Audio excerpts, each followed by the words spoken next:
Innal hamdalillah nahmaduhu wa nasta'inuhu wa nastaghfiruh wa na'udzu billahi min shururi anfusina wa min sayyiati a'malina. May yahdihillahu fala mudilla lahu wa may yudlil fala hadiya lahu. Wa asyhadu an la ilaha illallah wahdahu la syarika lahu wa asyhadu anna Muhammadan abduhu wa rasuluhu la nabiyya ba'da ma ba'du. Raditu billahi rabba wa bil islam madina wa bi Muhammad nabiyya wa rasulah. Tidak tersembunyi bagi kita sebagai seorang muslim keutamaan mengerjakan sholat malam. Allah Subhanahu wa taala berfirman dalam surat Az-Zariyat ketika mensifatkan sifat orang-orang yang beriman kepada Allah Subhanahu wa taala dan Rasulnya. Allah Subhanahu wa taala berfirman dalam surat Az-Zariyat ayat yang ke-17 sampai dengan ayat yang ke-18. Kanu qalilan minal laili mayahja'un. Mereka orang-orang tersebut beristirahat di waktu malam kecuali hanya sedikit, yakni mereka sedikit sekali beristirahat di waktu malam. Apa yang mereka lakukan di waktu malam tersebut? Allah Subhanahu wa taala berfirman, wa bil ashari hum yastaghfirun. Dan di waktu tersebut, waktu sahur tersebut, mereka menyibukkan diri untuk beristighfar. Allah Subhanahu wa taala mensifatkan orang-orang beriman sebagai orang-orang yang sedikit tidur di waktu malam hari. Bukan tidak tidur. Mereka tidur akan tetapi sedikit. Yang mereka lakukan di waktu malam tersebut banyak beristighfar kepada Allah Subhanahu wa taala. Memohon ampunan kepada Allah Subhanahu wa taala. Kalau kita lihat ketika Allah Subhanahu wa taala menurunkan firman-Nya yang pertama kali wahyu kepada Rasul alaihi salatu wasallam, Iqra. Kemudian Rasul alaihi salatu wasallam pulang ke rumah. Beliau meminta diselimuti oleh Khadijah. Dan ada jeda waktu antara diturunkan surat Iqra tersebut, dan itu adalah surat yang pertama yang Allah Subhanahu wa taala turunkan kepada Rasul, dan itu juga tidak lengkap. Akan tetapi yang pertama kali Allah turunkan ayat pertama sampai dengan ayat yang kelima. Selang beberapa hari kemudian Allah Subhanahu wa taala turunkan surat Al-Muzammil. Kalau kita lihat surat Al-Muzammil ayat yang pertama sampai dengan ayat yang ke-7 menjelaskan keadaan Rasul alaihi salatu wasallam yang pada saat itu berselimut. Sebagaimana Rasul mengatakan kepada Khadijah setelah beliau pulang dari Gua Hira, ya Khadijah, zamiluni zamiluni. Ya Khadijah, selimutilah aku, selimutilah aku. Allah Subhanahu wa taala mengatakan kepada Rasulnya, ya ayyuhal muzammil, wahai orang yang berselimut, qumul laila illa qalila, bangun untuk mengerjakan sholat, janganlah engkau tidur kecuali hanya sedikit sekali di waktu tersebut. Allah Subhanahu wa taala perintahkan Rasul untuk qumil laila, tegakkanlah malam dengan mengerjakan sholat kecuali sedikit sekali. Berapa kadar waktu yang Allah Subhanahu wa taala syariatkan kepada Rasulnya? Nisfahu awin qus minhu qalila, setengahnya, yakni setengah malam Rasul disyariatkan untuk menegakkan sholat malam, atau boleh dikurangi sedikit dari itu. Auzid alaihi waratil Qur'ana tartila, atau boleh engkau tambah lebih dari setengah dan bacalah Al-Quran dengan tartil di dalamnya. Kemudian Allah Subhanahu wa ta'ala mengkhabarkan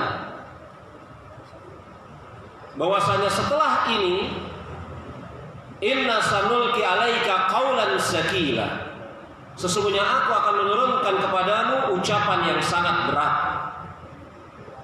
yakni Al-Quran Karim, firman Allah Subhanahu wa ta'ala yang berisi perintah dan larangan, syariat-syariatnya. Allah Subhanahu wa ta'ala mendidik Rasulnya untuk menegakkan sholat malam agar kemudian bisa bersiap-siap mengemban amanah yang amat berat. Allah Subhanahu wa ta'ala mendidik Rasulnya untuk menegakkan sholat malam agar kemudian dengan sholat malam tersebut Allah Subhanahu wa ta'ala akan bantu Rasulnya di dalam mengemban amanat yang sangat berat. Jadi jemaah rahimani wa rahimakumullah, kalau kita perhatikan kehidupan para ulama kita dari kalangan para sahabat, tabi'in dan tabi'ut tabi'in, mereka betul-betul memadukan antara kekuatan beribadah dengan kekuatan berikhtiar. Maka Allah Subhanahu wa ta'ala jadikan mereka sebagai manusia-manusia yang unggul. Unggul di dunia, unggul di akhirat.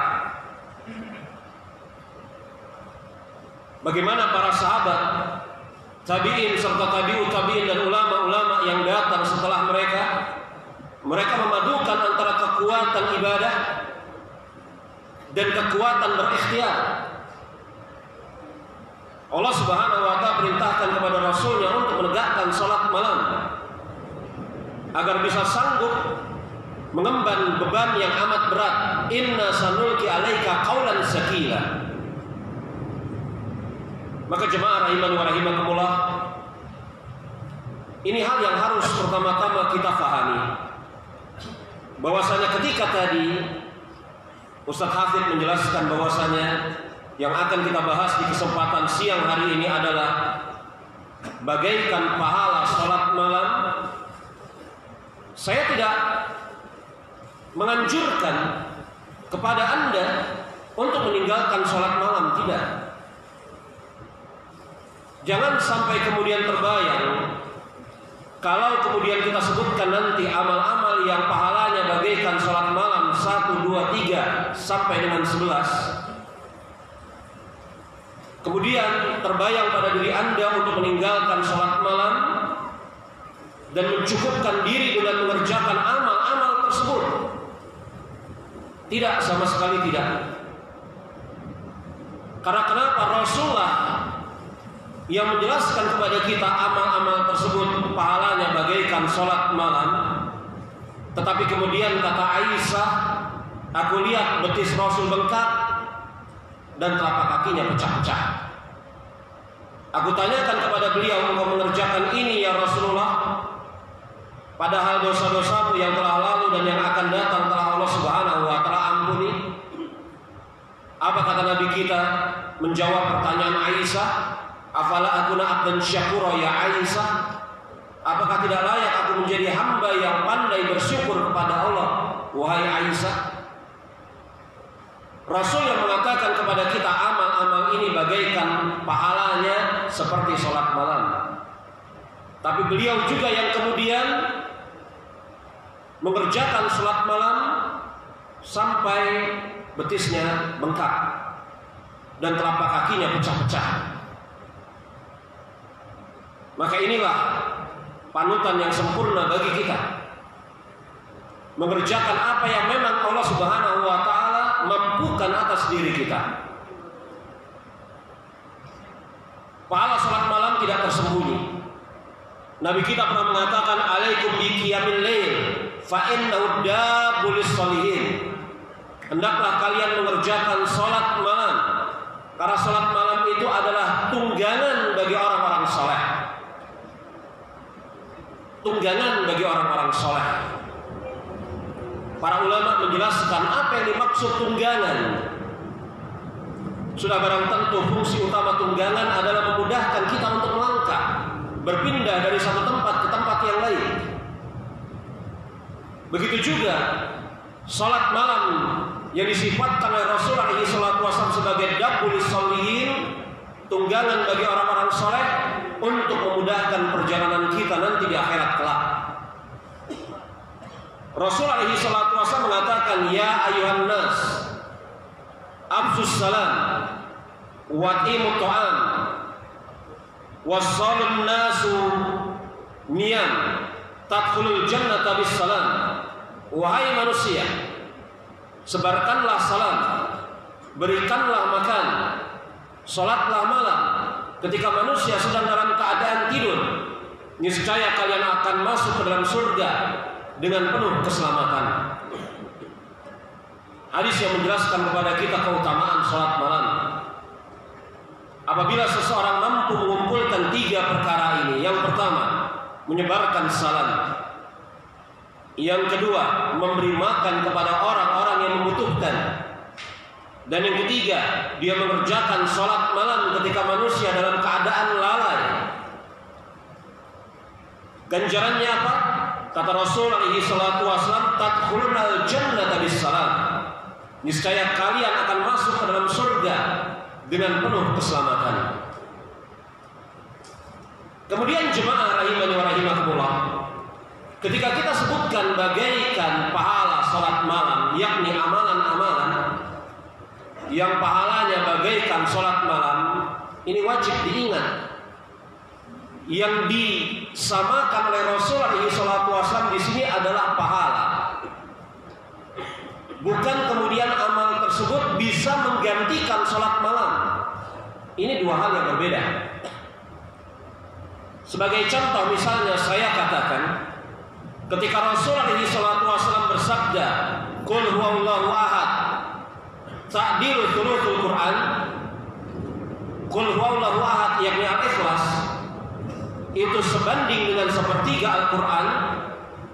Maka yang dimaksud sebanding dengan sepertiga Al-Quran di sana adalah isinya atau ganjarannya, bukan mewakili.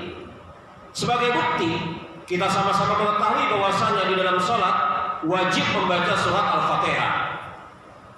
Dan Al-Fatihah itu ada di dalam Al-Quranul Karim. Kalau seseorang membaca Al-Ikhlas sebanyak 3 kali dalam 1 rakaat, apakah telah mewakili surat Al-Fatihah? Jawabannya tidak. Maka yang dimaksud di sana adalah semata-mata ganjaran, bukan kemudian membaca Al-Ikhlas sebanyak 3 kali maka telah mencukupi dirinya untuk tidak membaca Al-Fatihah. Karena Rasul kita mengatakan, la salata liman lam yaqra umul kitab. Tidak ada salat bagi orang yang tidak membaca umul kitab, yakni Al-Fatihah. Seperti kata Rasulullah SAW ketika menjelaskan amal-amal, semisal kal umratit tam, seperti umrah yang sempurna. Kapan Rasul mengucapkan kalimat ini? Siapa yang salat subuh secara berjamaah, kemudian dia diam di tempatnya, tidak menyibukkan diri kecuali untuk mengingat Allah Subhanahu wa taala, dan dia tidak berpaling sampai waktu terbit matahari dan mengerjakan salat 2 rakaat, maka kata Rasul, atasnya pahala seperti umrah bersamaku dengan umrah yang sempurna. Ini ganjaran, pahala. Bukan kemudian seseorang mengerjakan ini kemudian di benak dia, saya tidak perlu lagi umrah karena saya sudah mengerjakan amal seperti tadi. Maka yang disamakan di sini adalah semata-mata ganjaran, bukan untuk mewakili amal. Dan ini bentuk kasih sayang Allah Subhanahu wa taala dan Rasulnya. Karena kenapa? Karena bisa jadi suatu saat kita tidak mampu mengerjakan salat malam. ketika kita sedang sakit atau fisik kita tidak lagi memungkinkan untuk mengerjakan salat malam, atau bahkan ketika suatu saat kita memang tidak dianjurkan untuk mengerjakan salat malam, semisal ketika safar, maka kita akan kehilangan pahala-pahala mengerjakan salat malam. Akan tetapi dengan mengerjakan amal-amal yang nanti akan kita sebutkan insyaallah ta'ala, maka seorang muslim dia bisa tetap mendapatkan ganjaran pahala salat malam walaupun dirinya terhalang untuk mengerjakan salat malam. Lalu apakah amal-amal yang pahalanya bagaikan salat malam? Saya kumpulkan, sampai sekarang saya kumpulkan ada 11 amalan. Bisa jadi lebih dari 11. Tapi yang sampai sekarang saya berhasil mengumpulkannya ada 11 amalan. Apa itu? Yang pertama dari yang 11, menunaikan sholat isya dan subuh secara berjamaah. Ini amal yang pertama dari 11 amalan, yakni mengerjakan sholat isya dan subuh secara berjamaah. Dari Utsman bin Affan, semoga Allah Subhanahu wa taala meridhai beliau, bahwasanya beliau berkata, bersabda Rasul alaihi salatu wasallam, man sholat isya fil jama'atin kana ka qiyamin nifsil lail. Siapa yang mengerjakan sholat isya secara berjamaah, maka seakan-akan dia menegakkan setengah malam. Wa man sholat isya wal fajr jamaah kana qiyamil lailatin. Dan siapa yang menegakkan sholat isya dan subuh secara berjamaah, maka seakan-akan dia menegakkan sholat sepanjang malam. Hadis sahih riwayat Imam Ahmad, Imam Tirmizi, Imam Abu Dawud dan yang lainnya. Rasul mengatakan siapa yang mengerjakan sholat isya secara berjamaah, maka seakan-akan dia menegakkan setengah malam. Siapa yang mengerjakan sholat isya dan subuh secara berjamaah, maka seakan-akan dia mengerjakan sholat sepanjang malam. Ganjaran yang sangat besar bagi orang yang mengerjakan sholat subuh dan isya secara berjamaah. Bahkan jamaah rahimani wa rahimakumullah, sholat isya dan subuh secara berjamaah ini alamat di antara alamat keimanan seorang muslim. Makanya Rasul alaihi salatu wasallam mengatakan alamatul munafik. Alamat munafik, yakni Rasul mengatakan asqalus salatul alal munafikin, salat yang paling berat bagi orang-orang munafik, salatul isya wal fajri fil masjid, salat isya dan subuh di masjid. Ini alamat orang munafik. Sulit bagi dia mengerjakan salat subuh dan isya di masjid. Karena kesenangan orang-orang munafik, kata Allah Subhanahu wa taala, apa? Yara'an nas, mereka beramal agar dilihat oleh manusia. Maka jemaah rahimani wa rahimakumullah, khususnya kita sebagai seorang laki-laki, seharusnya kemudian mengerjakan salat berjamaah di masjid, memakmurkan masjid dengan salat berjamaah, khususnya salat isya dan salat subuh secara berjamaah. Ini tidak menafikan keutamaan salat berjamaah, salat zuhur, salat asar, salat maghrib, tidak. Tetapi pembicaraan kita di sini adalah keutamaan yang bagaikan pahala salat malam, yang Rasul mengatakan siapa yang salat subuh dan isya secara berjamaah, maka seakan-akan dia menegakkan salat sepanjang malam. Anda bayangkan, seakan-akan dia menegakkan salat sepanjang malam, 2 jam, 3 jam, 4 jam. Sepanjang malam tersebut seakan-akan dia menegakkan salat sepanjang malam. Amal yang kedua dari 11 amal, menunaikan salat 4 rakaat sebelum zuhur. 4 rakaat sebelum zuhur adalah sunnah rawatib yang hampir-hampir asing pada diri kaum muslimin. Sebagian besar kaum muslimin mengerjakan 2 rakaat sebelum zuhur, dan ini mencukupi. Akan tetapi di sana juga Rasulullah SAW menjelaskan adanya 4 rakaat sebelum zuhur. Rasulullah SAW berkata, arba'u raka'atin qabla zuhri yahdilna bi salati sahri. 4 rakaat sebelum zuhur itu sebanding dengan salat di waktu sahur, yakni salat malam, salat tahajud. 4 rakaat sebelum zuhur itu sebanding dengan salat di waktu sahur. Hadis ini sahih, riwayat Imam Ibnu Abi Syaibah dalam Al-Musannaf. 4 rakaat sebelum zuhur, yang pada kesempatan yang lain Rasulullah SAW mengatakan, arba'u qabla zuhri tuftahul lahuna abwabus samai. 4 rakaat sebelum zuhur itu membuka pintu dari pintu-pintu langit. 4 rakaat sebelum zuhur itu membuka pintu dari pintu-pintu langit.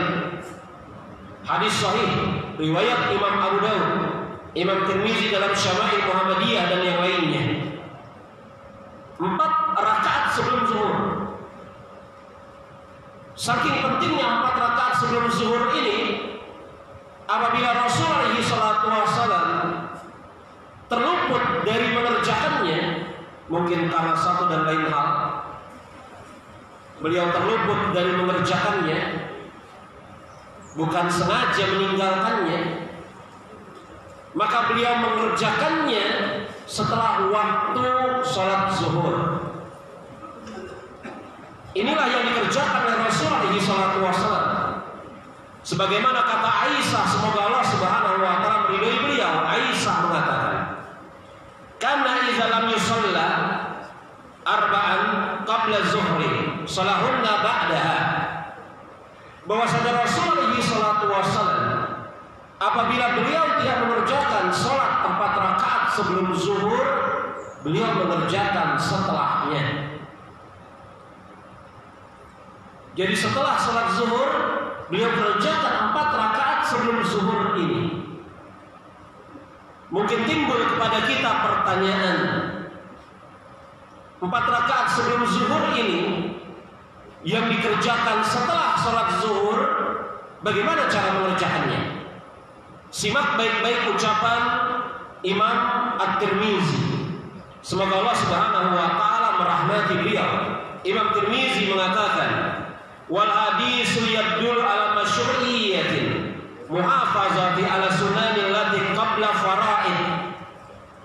Kata Imam Tirmizi, hadis ini menjadi dalil akan disyariatkan menjaga sunnah-sunnah sebelum salat fardu. Hadis ini menjadi dalil untuk yakni disyariatkannya menjaga sunnah-sunnah sebelum salat fardu.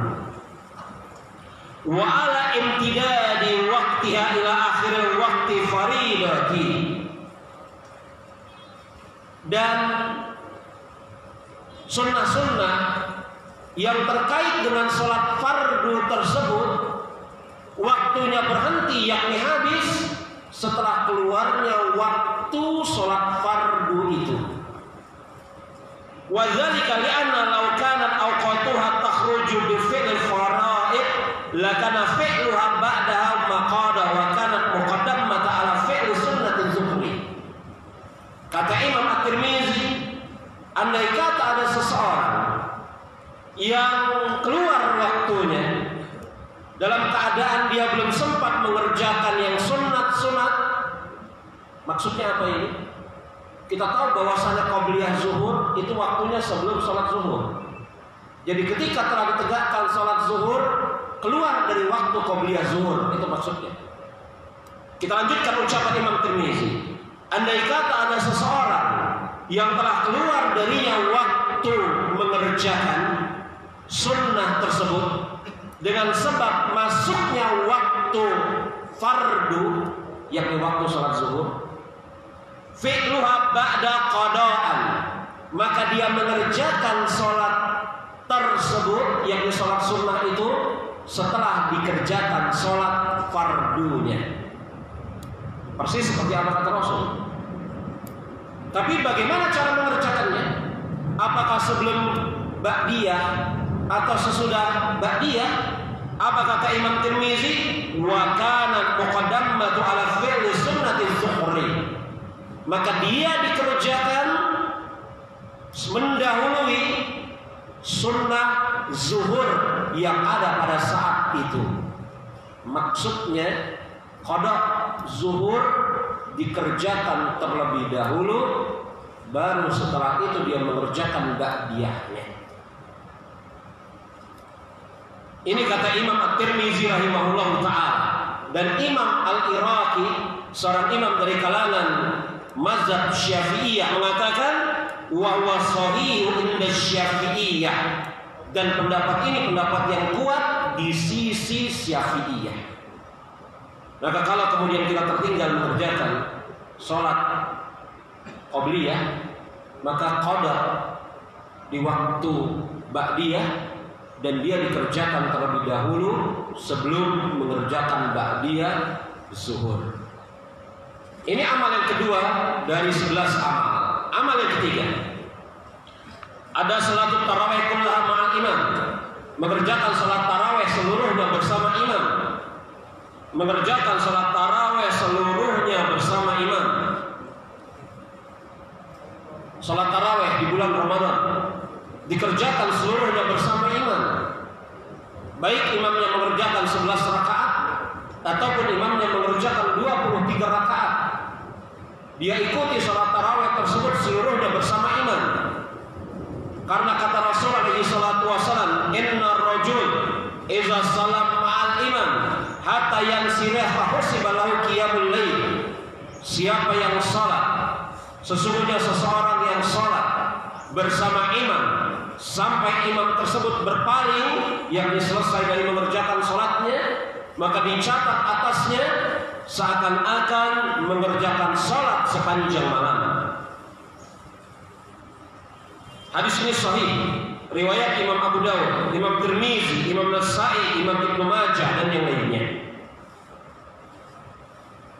Maka perbuatan yang tidak tepat, seseorang yang kemudian mengerjakan salat tarawih bersama imam, kemudian dia berhenti keluar dari masjid dan dia mengerjakan salat witir sendirian nanti di rumah, ini perbuatan yang tidak tepat, kurang tepat.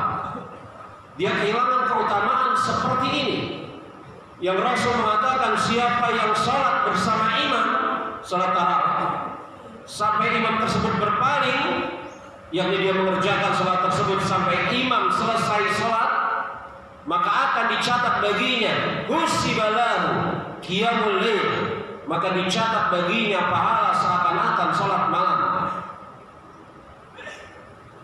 Belum lagi kalau kita perhatikan keutamaan salat tarawih yang Rasul alaihi salatu wasallam mengatakan, man qama ramadhana imanan wa ihtisaban ghufira lahu ma taqaddama min dzambi. Siapa yang menegakkan salat tarawih di bulan Ramadan dengan iman dan mengharap pahala dari Allah Subhanahu wa taala, maka akan dihapuskan dosa-dosanya yang telah lalu. Belum lagi kalau dia salat tarawih tersebut di malam-malam yang diharapkan baginya Lailatul Qadar. Ya, malam Lailatul Qadar kata Allah Subhanahu wa taala, khairun min alfi syahr. lebih baik daripada 1000 bulan. Kemudian amal yang keempat dari 11 amal, qira'atil mi'ati ayati fil lail, membaca 100 ayat dalam semalam. Membaca 100 ayat dalam semalam. 100 ayat Al-Qur'anul Karim dibaca dalam satu malam, maka pahalanya bagaikan salat malam. Kata Rasul alaihi salatu wasallam, man qara'a bi mi'ati ayatin fil lail, siapa yang membaca 100 ayat dalam satu malam, kutiba lahu qunutul lailati, maka dia seakan-akan menegakkan salat di malam tersebut. 100 ayat itu enggak lama. 100 ayat kalau kita membaca itu kurang lebih hanya sekitar 10 menit. Tidak lama membaca 100 ayat itu. Ya? Tidak lama. Kelemahan kita saja di dalam masalah ini yang menjadikan kita tidak sanggup membaca walaupun hanya selembar sehari. Dan kemudian bersama dengan itu kita mengaku umat Muhammad, padahal sulit bagi kita untuk membaca Al-Qur'anul Karim. Qira'atin mi'ati ayati amrun sahal, membaca 100 ayat dalam semalam itu perkara mudah. Kalau kemudian mau kita hitung-hitung secara menit, mungkin 10 daqa'iq, kurang lebih mungkin sekitar 10 menit, enggak lama. Jangan cerita kita tidak punya waktu untuk membaca 100 ayat dalam semalam. Keluar survei kemarin, bulan kemarin tepatnya, bulan Oktober, di pertengahan bulan Oktober, survei terbaru bahwasanya Indonesia adalah negara ketiga atau keempat terbesar pengguna Facebook di muka bumi ini. Saya lupa yang pertama, yang kedua, yang ketiga secara urutan. Amerika Serikat, Cina, Brazil, Indonesia keempat. Saya lupa yang pertama, kedua, ketiga siapa secara urutan. Tapi saya ingat Amerika Serikat, Cina, Brazil. Yang keempat Indonesia. Bulan kemarin, Oktober 2019, Indonesia menempati urutan keempat pengguna Facebook terbanyak. Hampir 190 juta orang Indonesia pengguna Facebook aktif, yang seharinya menggunakan waktu kurang lebih 3,2 jam. 3,2 jam. Tiba-tiba kita bercerita atau mengatakan nggak punya waktu untuk membaca Al-Qur'anul Karim. Padahal kita, masing-masing kita ini kalau di rata-rata 3,2 jam menggunakan Facebook dalam sehari. Bagaimana? 10 menit membaca Al-Qur'anul Karim ini perkara mudah. Yang menjadi sulit bagi kita mungkin karena dosa dan maksiat yang kita lakukan, sehingga sulit bagi kita untuk membaca Al-Qur'anul Karim.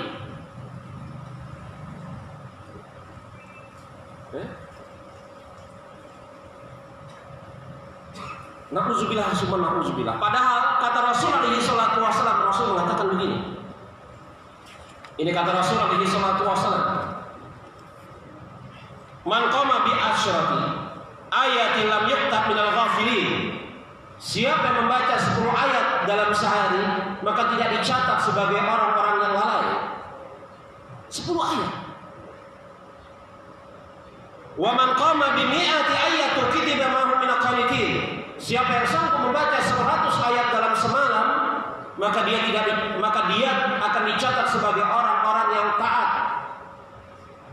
Wa man qama bi alfi ayatin kutiba minal munqantarin. Siapa yang sanggup membaca 1000 ayat dalam semalam, maka dia akan mendapatkan keutamaan dan kebaikan yang amat banyak. Jadi jemaah rahimani wa rahimakumullah, baca 100 ayat dalam semalam, yang pahalanya bagaikan sholat malam. Andai kata kemudian kita tidak sanggup membaca 100 ayat dalam semalam, maka insya Allah ta'ala dia bisa diqada di waktu siang. Bisa diqada di waktu siang. Apa kata Rasul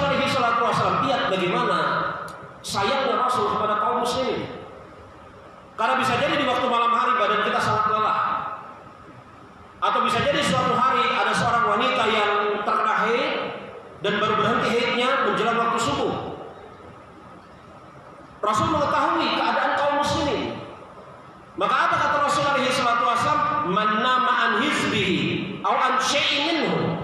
Siapa yang tertidur dengan sebab sesuatu yang dengan itu melalaikan dia dari membaca apa yang biasa dia baca.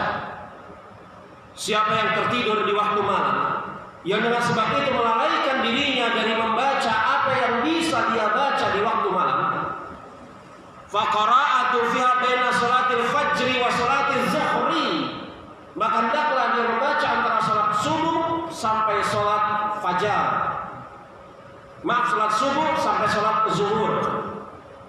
Kutiba lahu ka'annama qira'atan minal lail. Maka kalau dia melakukan hal seperti itu, maka dia akan dicatat seakan-akan membaca itu di waktu malam hari. Lalu apakah ada alasan di antara kita untuk tidak membaca Al-Quran 100 ayat saja di dalam sehari semalam? Kalau di malam hari nggak bisa karena capek, bukankah di waktu siang hari kita bisa? Bisa kita baca. Mungkin di antara Anda ini ada yang tempat tinggalnya jauh dari sini, melewati perjalanan naik bus, naik line, naik apa itu namanya, menghabiskan waktu yang banyak di atas perjalanan, baca 100 ayat 10 menit. Insya Allah Ta'ala bisa. Kalau tidak bisa juga, adukan kelemahan kita kepada Allah Subhanahu Wa Ta'ala. Banyak-banyak bertobat. Karena kata Utsman bin Affan, semoga Allah Subhanahu Wa Ta'ala meridhai beliau, hati yang bersih maka tidak akan pernah kenyang untuk membaca kalam Allah Subhanahu Wa Ta'ala. Ada seseorang yang bertanya kepada Utsman bin Affan, kenapa sulit bagi saya membaca Al-Quran? Kata Utsman, para hatimu telah terkotori dengan berbagai macam dosa dan maksiat. Andai kata seseorang itu memiliki hati yang bersih, maka dia akan mudah untuk membaca Al-Quran. Ini amal yang keempat dari 11 amal. Amal yang kelima, qira'at ayatin minal akhir suratul Baqarah fil lailatin. Membaca 2 ayat terakhir dari surat Al-Baqarah di waktu malam. Ayat ke-285, ayat ke-286 dari surat Al-Baqarah, yang mana Rasulullah SAW mengatakan, man qara'a bi ayatain min akhir surat Al-Baqarah, siapa yang membaca 2 ayat terakhir dari surat Al-Baqarah di waktu malam, kaffatahu, maka cukup bagi dia. Hadis ini sahih riwayat Imam Muslim. Rasul mengatakan kaffatahu, cukup bagi dia. Apa yang dimaksud cukup bagi dia? Berkata Imam An-Nawawi rahimahullahu taala, fa maknahu kaffatahu, makna mencukupi bagi dia min qiyamil lail, dari salat malam. Yakni mencukupi dia dari salat malam. Membaca 100 ayat dalam semalam, membaca 2 ayat terakhir dari surah Al-Baqarah di waktu malam hari, itu cukup bagi dia. Mencukupi dari salat malam. Kata Imam Nawawi, wakila, dan juga ada yang mengatakan wa minasyaitan, mencukupi dirinya agar tidak diganggu oleh setan. Wa min afati, mencukupi dirinya dari berbagai macam hal yang tidak dia sukai. Dan kata Imam Nawawi, wa yahtamilu minal jami', dan saya suka andai kata seluruh makna ini dibawa kepada makna kafatahu. Siapa yang membaca 2 ayat terakhir dari surat Al-Baqarah, maka mencukupi baginya. Mencukupi dari surat malam, itu yang pertama. Mencukupi dari gangguan syaitan, itu yang kedua. Mencukupi dari hal-hal yang tidak dia sukai, itu yang ketiga. Dan kata Imam An-Nawawi, saya suka apabila seluruh makna itu dimasukkan ke dalam makna kafatah. 285, 286 dari Al-Baqarah, baca sebelum tidur. Kemudian amal yang berikutnya, amal yang ke-6 dari 11 amal, husnul khuluq, akhlak yang baik. Akhlak yang baik. Dari Aisyah, semoga Allah Subhanahu wa taala meridhai beliau mengatakan, saya mendengar Rasulullah SAW bersabda, innal mu'mina la yudriku bi husnil khuluqihi wa darajatin qa'imal laili wa sha'iman nahar.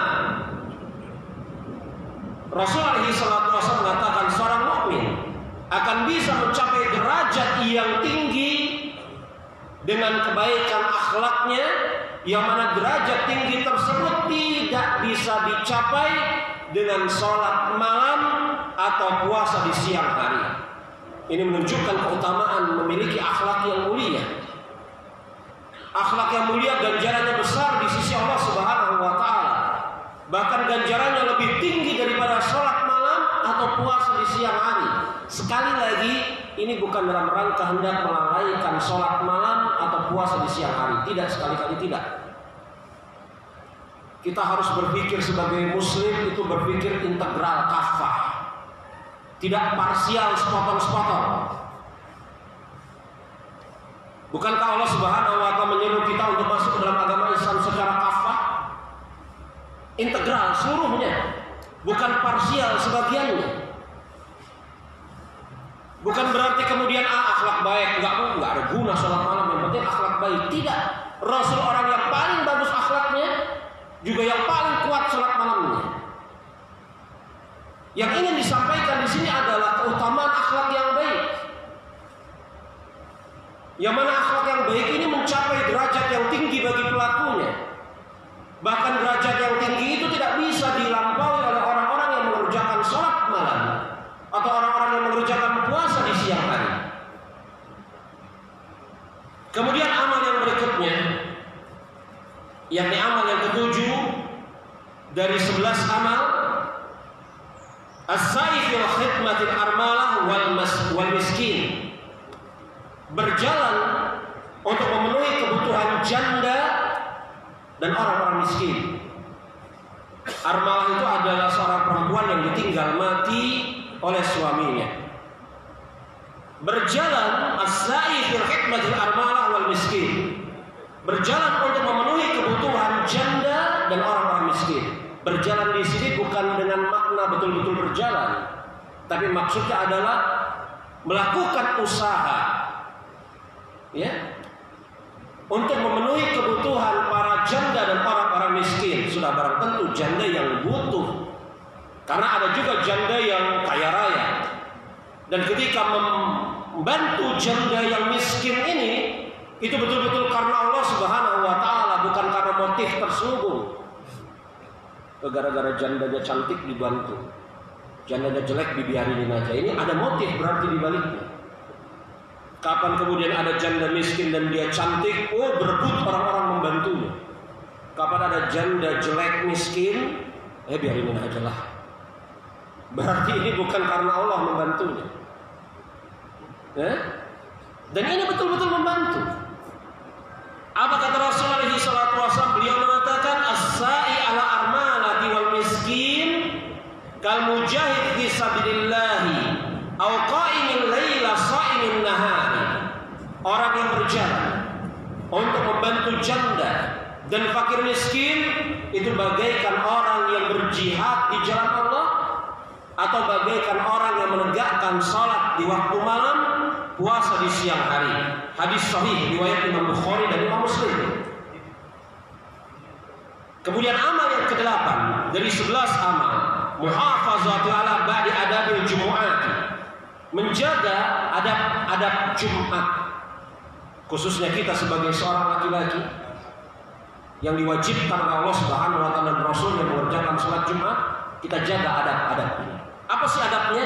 Rasul kita mengatakan, man ghassala yaumal jumu'ati wahtasala. Siapa yang mandi pada hari Jumat wahtasala. Para ulama berbeda pendapat di dalam memaknai lafaz wahtasala. Siapa yang mandi pada hari Jumat dan wahtasala. Apa maknanya wahtasala? Ada yang mengatakan makna wahtasala di sini adalah membuat orang lain mandi. Yakni siapa maksudnya? Istri.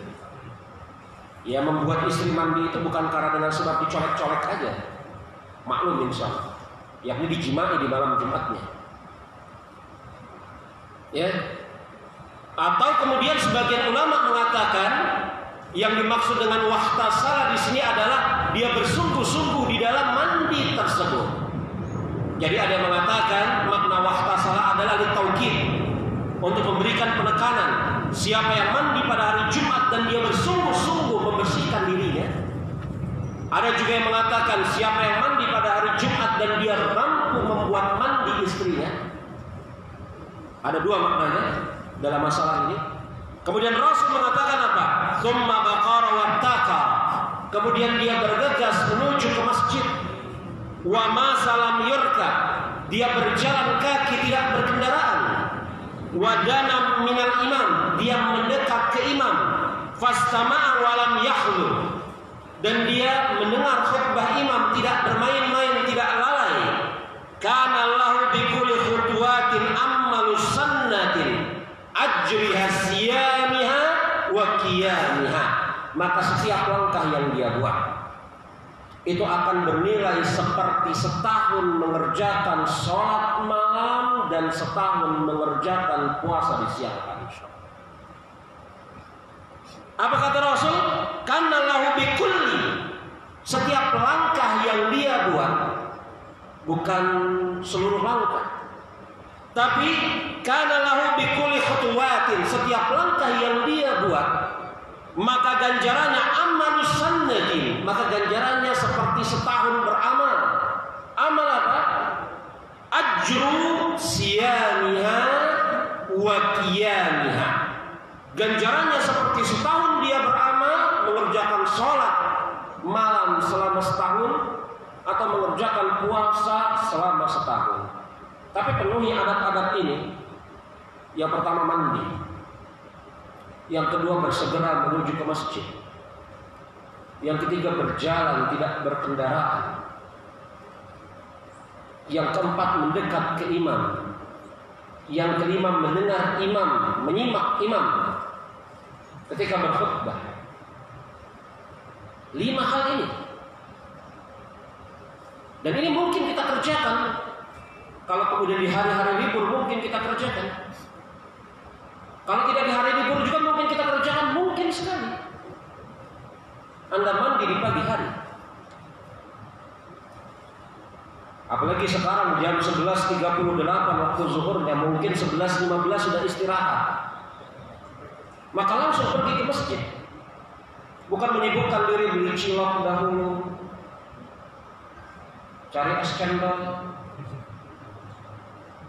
khotibnya sudah naik, sudah ada yang azan masih sibuk di luar. Bersegera ke masjid, berjalan kaki dari tempat sana ke tempat sini, mendekat ke imam, jangan tidur. Mendapatkan ini mungkin sekali. Kita ini mungkin mendapatkan hal yang seperti ini. Tapi kadang-kadang kemudian kita terlalaikan dengan sesuatu yang, tapi memang heran kenapa tukang cilok itu menjadi sangat enak dimakan ketika khutbah Jumat ya. Ketika khutbah Jumat kok kayaknya cilok itu menarik sekali untuk dimakan. Selewat khutbah Jumat ya biasa saja rasanya cilok itu. Saya sering lihat gitu ya sebagian teman-teman. Khotibnya sudah berkhutbah dia masih asik makan cilok. Makan somai. Kalau saya isi khutbah Jumat di masjid-masjid kantor, saya teriak, masuk yang di luar. Mereka sadar gitu, saya panggil. Dapatkan keutamaan ini, tidak sulit, insya Allah Ta'ala. Ini jamnya kecepatan ya Pak ya? Iya. Kecepatan berapa menit? Ini yang betul? 5 menit. Yang betul ini apa itu? Yang ini. Ini ya, berarti kita masih punya waktu 6 menit, 8 menit lagi. Kalau itu tinggal 2 menit lagi. Ya. Baik, kita lanjutkan. Ya.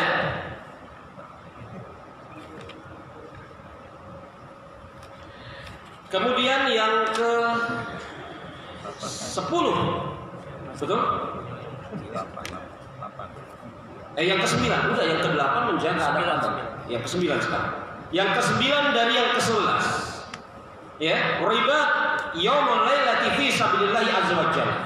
Berjaga-jaga di jalan riba, berjaga-jaga di jalan Allah Subhanahu wa taala. ribat di sini maksudnya ada dua kemungkinan. Yang pertama, orang-orang yang ditugaskan untuk menjaga perbatasan negeri-negeri kaum muslimin, ya, pasukan-pasukan penjaga perbatasan, baik di kala tenang, apalagi di waktu perang, kan ada orang yang berjaga di perbatasan-perbatasan. Ini yang pertama maknanya, ya. Atau kemudian makna yang kedua, ribat di sana adalah orang-orang yang berjaga sepanjang malam mengurusi urusan kaum muslimin.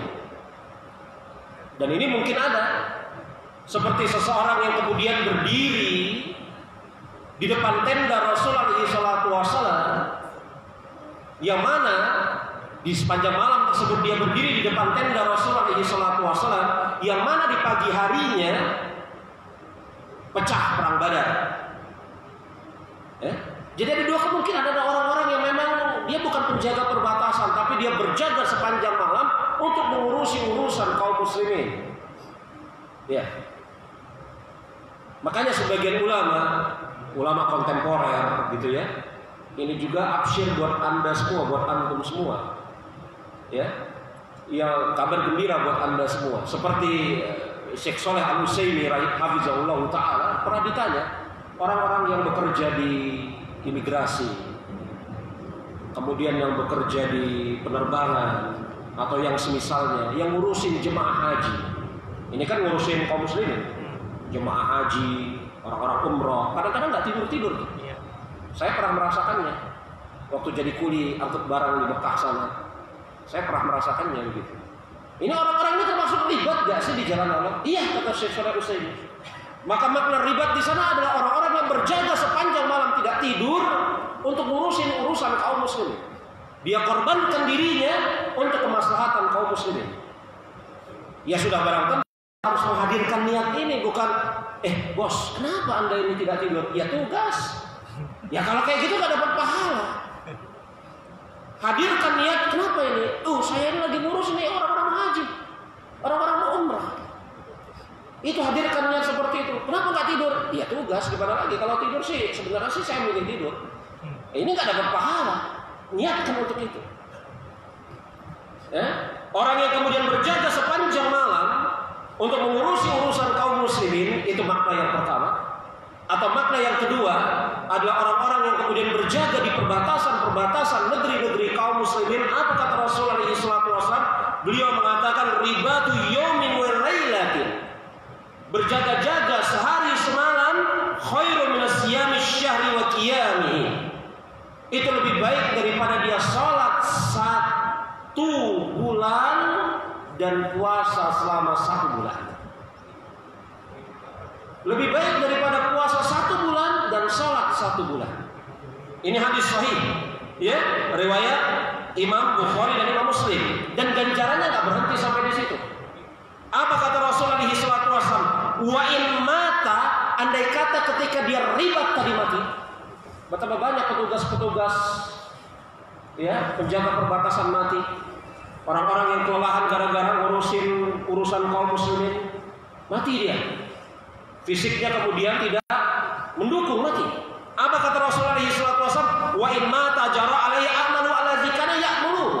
Andai kata dia mati ketika ribat tersebut, maka dia dianggap mengerjakan amal tersebut sampai hari akhir. Wa ujra alaihi rizquhu wa amin minal fitnah. Dan akan dicukupkan rezeki baginya dan dia akan aman dari fitnah. Hadis riwayat Imam Bukhari dan Imam Muslim. Apa yang dimaksud aman dari fitnah di sini? Kata Imam Bukhari, fitnah kubur. Jadi niatkan ini. Jangan, kenapa nggak tidur? Ya gimana lagi, disuruh sama bos. Kenapa nggak tidur? Ini urusan kaum muslimin. Bahkan kita harus punya rasa gembira ketika ngurusin urusan kaum muslimin yang seperti ini. Kemudian yang ke-10 dari yang ke-11, ya, berniat untuk mengerjakan sholat malam sebelum tidur. Berniat untuk mengerjakan sholat malam sebelum tidur. Ya sudah, barang tentu niat itu betul atau tidak, terbuktinya bukti niat itu betul atau tidak, ya. Andai kata kemudian dia diberikan kesempatan untuk mewujudkan niat tersebut, dia akan mengerjakannya. Kan begitu? Enak sekali niat saja mendapatkan pahala. Ya betul. Tapi niat itu betul atau tidak terbukti. Andai kata dia diberikan kesempatan untuk mewujudkannya, dia mewujudkan atau tidak. Kalau dia berniat, kemudian diberikan kesempatan untuk mewujudkannya, dia tidak mewujudkannya, ini alamat dusta, bohongnya niat. Kalau dia diberikan kesempatan untuk mewujudkan niatnya, dia wujudkan, ini bukti kebenaran niatnya. Kata Rasulullah SAW, man ata firasyahu, siapa yang mendatangi tempat tidurnya, wa huwa yanwi an yaquma yusalli minal laili, dan dia berniat untuk mengerjakan salat malam di malam tersebut. Fa ghalabatuhu ainahu, akan tetapi dia terkalahkan dengan matanya. Yakni sangat ngantuk sekali. Ya, hatta asbah, dia tidur sampai subuh. Kutiba lahu manawa, maka akan dicatat baginya pahala seperti apa yang dia niatkan. Wa kana naumuhu shadaqatun alaihi minar rabbi azza wa jalla. Adapun tidurnya sedekah dari Allah Subhanahu wa taala. Hadis sahih riwayat Imam Bukhari dan Imam Muslim. Jadi kalau mau tidur itu jangan tidur aja, niat mau bangun sholat malam. Di antara alamat bukti benar niat Anda kalau terbangun, ya betul-betul sholat. Bukan niat mau bangun sholat malam, pas bangun tarik selimut lagi. Ini alamat niatnya dusta. Kemudian yang ke-11 atau yang terakhir dari 11 amalan, an yu'lim ghairuka al-a'mal al-taysara biha qiyamil lail. Engkau mengajarkan, menunjukkan kepada orang untuk mengerjakan salat malam. Ya. Jadi ngajarin orang salat malam, menyemangati orang salat malam, istri membangunkan suaminya untuk mengerjakan salat malam, atau suami pada suatu saat tidak mengerjakan salat malam, dia bangunkan istrinya untuk salat malam, maka dia akan mendapatkan ganjaran salat malam. Karena Rasul kita mengatakan, mandala ala khair kafa'ilhi, siapa yang menunjukkan kepada kebaikan, maka seakan-akan dialah yang melakukannya. Hadis riwayat Imam Muslim. Allahu a'lam bishawab. Pas sekali. Masyaallah. Baik jemaah rahimani wa rahimakumullah, kita cukupkan sampai di sini. Kalau ada yang mau ditanya setelah ini di kantor saja insyaallah taala. Kita cukupkan sampai di sini. Subhanakallahumma wa bihamdika asyhadu an la ilaha illa anta astaghfiruka wa atubu ilaik. Alhamdulillahirabbil alamin. Assalamualaikum warahmatullahi wabarakatuh. Waalaikumsalam warahmatullahi wabarakatuh.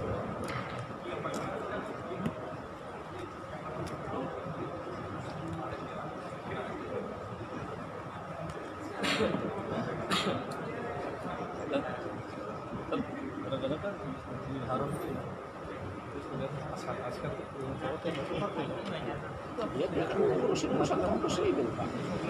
Iya. Gimana kalau nggak ada askar-askar itu? Berantakan manusia.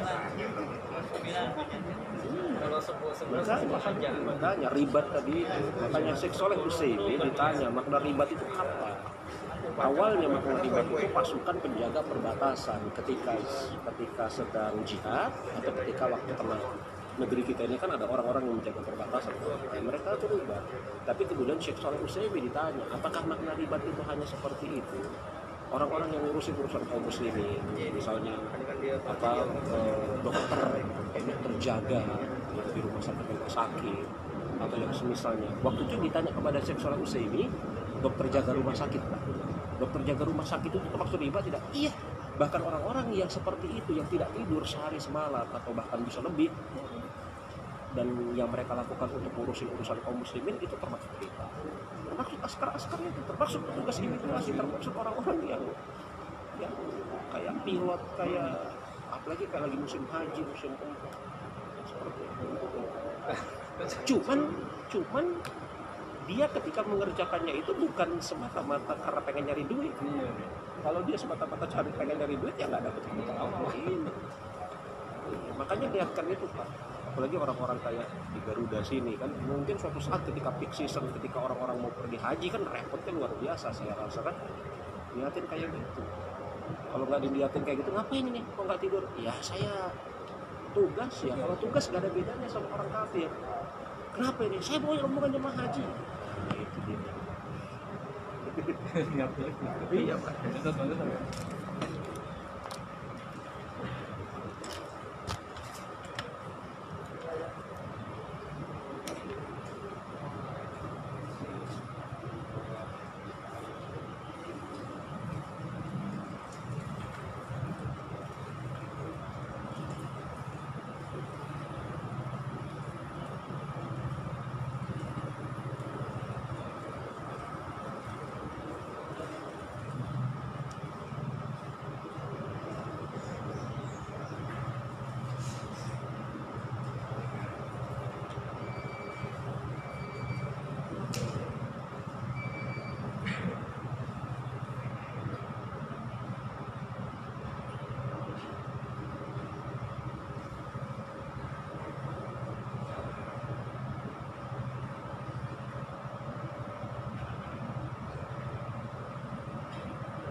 Ahem.